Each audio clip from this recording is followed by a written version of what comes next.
Hey guys, in this video I'm going to show you some of the features that come along with Hexagon, a Commodore 64-like synthesizer that I built in the early access game Retro Gadgets. In Retro Gadgets, you can customize little gadgets like clocks, alarms, metronomes, little computers, handhelds, basically everything you can imagine. And of course, if you can code it. Because in Retro Gadgets, you can not only make the gadget look cool, but you can also implement complex logic via Lua scripts. The language is based on Luau that originates from Roblox. Maybe you know it. Retro Gadgets is available on Steam Early Access, and soon the story mode will be released.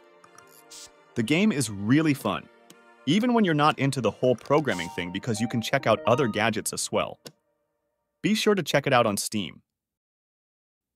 The synthesizer has most of the features that also the legendary SIT chip had back in the days. Back then, it was really state-of-the-art and ahead of its time. Here's a short C64 song from an old game, Target Renegade.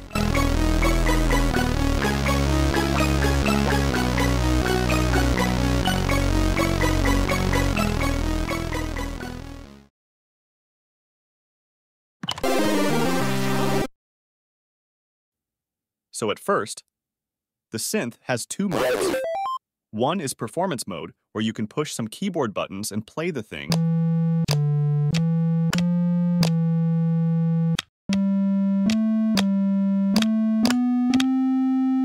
Let's check out how to play the thing first. You basically start with choosing a waveform. There are 4 different waves you can play. A triangle wave, which has a very bellish sound and is often used for bells or smooth melodies. A sawtooth wave, which has more harmonics and sounds very aggressive.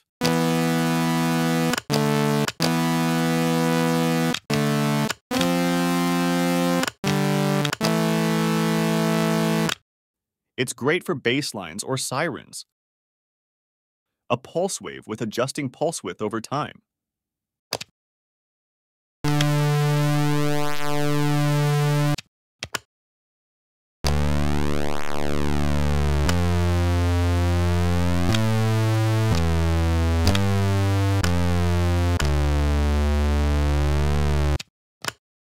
This is the signature sound the C64 is known for. And finally, a noise wave, which sounds very retro because it is a low-bit noise wave.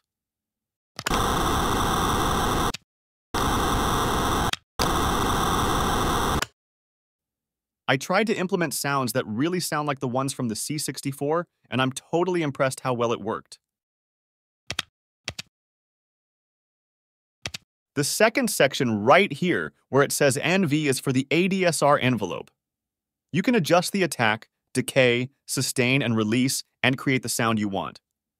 Maybe you want the tone to slowly fade in or fade out, or you want a shorter sound. It's totally up to you.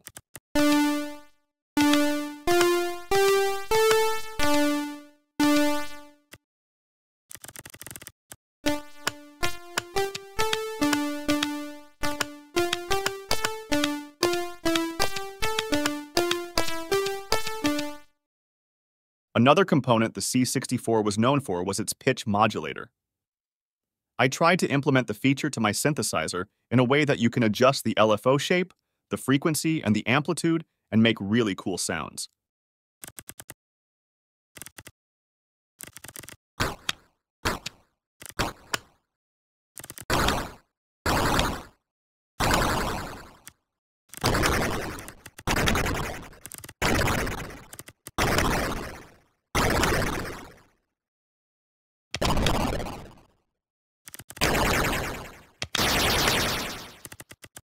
So you can choose between 3 LFO algorithms and a 4th arpeggiator.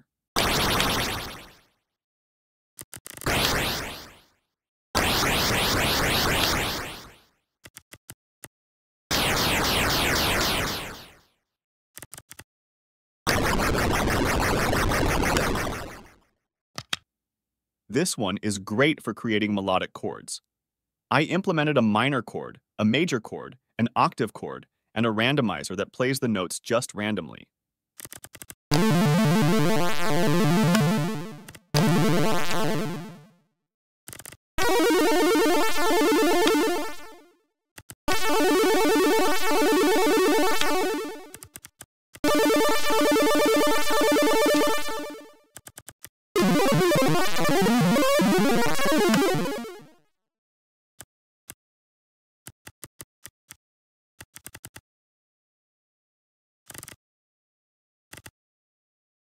And the other one is the sequencer mode, where you can arrange and build your song with 8 instrument channels, 64 patterns.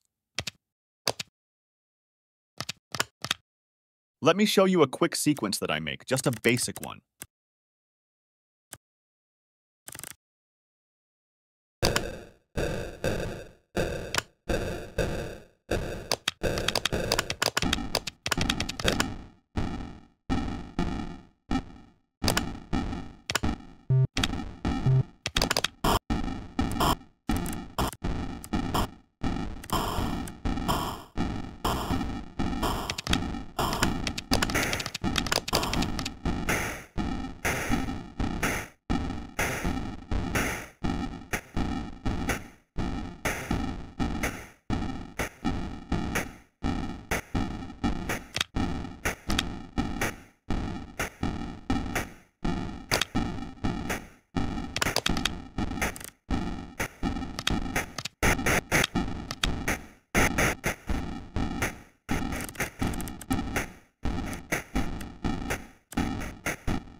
So as you can see, the synthesizer is quite a gadget with all sorts of features. I hope you enjoyed the little showcase, and I would love to see you again watching a future video where I go deeper into the code and assets of the gadget. So let me know if you want to see more or if you want to know some specific stuff. In the future, I plan to implement a save function because it's not in there yet, but I hope to do this with the next version 1.3. Alright guys, that's it for now. Make sure to check out my gadget in the Retro Gadgets workshop and subscribe and like the video. Thanks for watching.